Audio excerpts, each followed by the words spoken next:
Hi, beautiful people. Welcome to the Fort Salem Library, where we read you your fanfiction.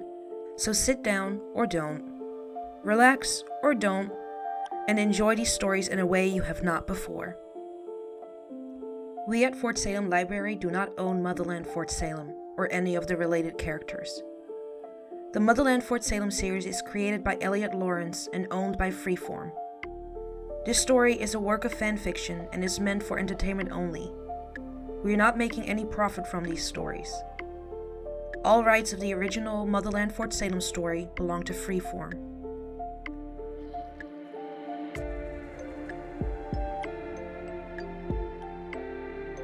We also do not own How Stories End, or any of its original characters and storylines. We did, however, get permission from the author to read their story. This story was created and written by Silver_Cleo, and you can find a link in our show notes. This story is being read to you by Britt.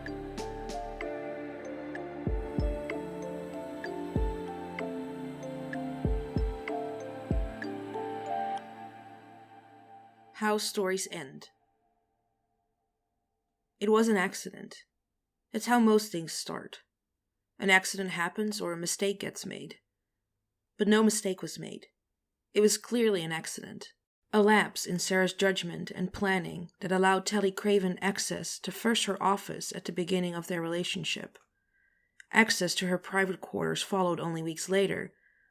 What she did not take into account was that her library was deemed part of her private quarters, and thus Tally Craven had access to everything that she, Sarah Alder, held dear. At first she was shocked and scared. But seeing the pure joy and loving care that Tally gave to everything she touched, the fear turned into relaxation. She was finally able to truly share all of herself with someone else of her own free will. And she was also able to lock up the library and her few sentimental items should she wish to, something that Tally had made very clear.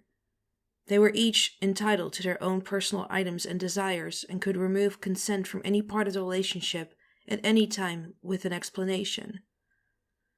Except she didn't want to provide an explanation. She didn't want to need an explanation. She wanted to share her life with Tally, to see the sparkle in her eye when she saw yet another book on the shelves that she declared was her absolute favorite book of all time, even though the last 6 had also been her absolute favorite book of all time. Sarah couldn't bring herself to point it out. She was content to watch her lover smile and spin from bookcase to bookcase, tenderly running a finger over the spines of the hundreds of books in her personal collection. Dainty, yet deadly, a hand gripping a wad of lime green sticky notes, individually placed on the shelf in front of each book she wanted to read.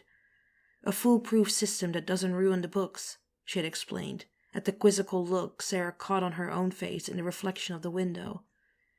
It soon became a routine. Saturday evenings spent in the library with Tally. The biddies dismissed to bed, she would stay up, telling stories of her childhood, listening enraptured by tales of Tally's life, taking turns to read about the many books on the ever-growing must-read list, even though she herself had read every book in the library several times over. Curled up in armchairs in the corner of the room, hidden from the door and windows, lit only by a lamp, she looked forward to these nights of peace, grew to love Tally's calm company, the way she would mimic the voices of the characters in the books she read, the way her eyes would shine in the lamplight reflected off the pages of the books. While Sarah would confidently say that she loved Tally Craven, she was starting to fall in love with the woman whose laughter melted away her stress from the week. It had been 2 months since Tally first discovered the library, and they started spending Saturday evenings together when she decided to swap the 2 armchairs for a small sofa.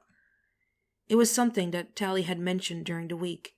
She said she wanted them to be able to curl up together to read whichever book had been chosen. Sarah wanted it to be a surprise and had tried not to acknowledge the comment. She had been planning on bringing a sofa into the library for a while now, and now she had the best excuse for it. The armchairs would be relocated to another part of the library. When Tally walked into the library, Sarah was quick to cover her eyes. "Good evening, my love." Hi. Is there a reason you're covering my eyes?" "Yes. Do you trust me?" "Always, but that isn't really an answer." "I've got a surprise for you." A surprise?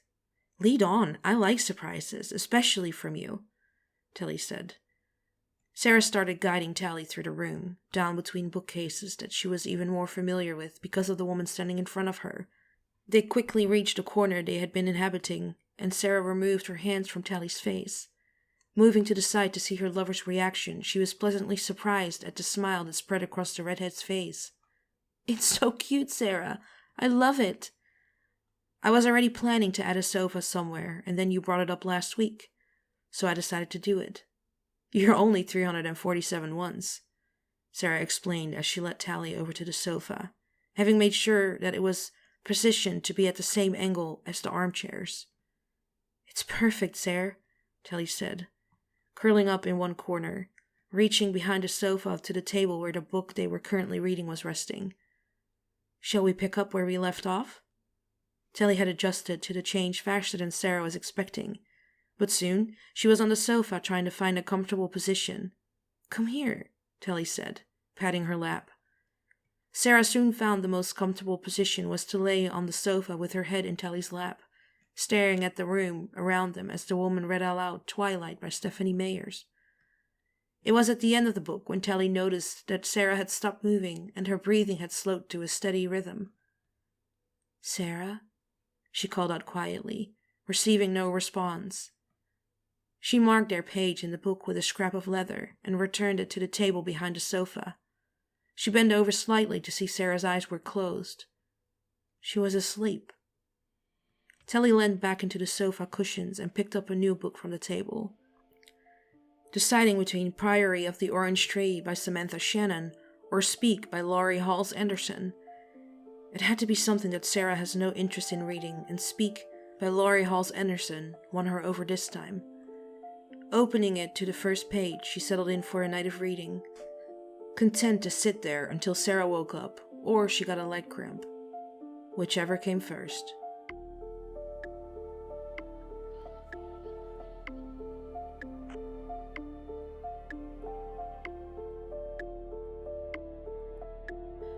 Please find the fanfiction you just listened to on Archive of Our Own and leave the author some love. Without them, this wouldn't be possible, and we want to thank them from the bottoms of our hearts for creating these amazing stories and keeping the show alive.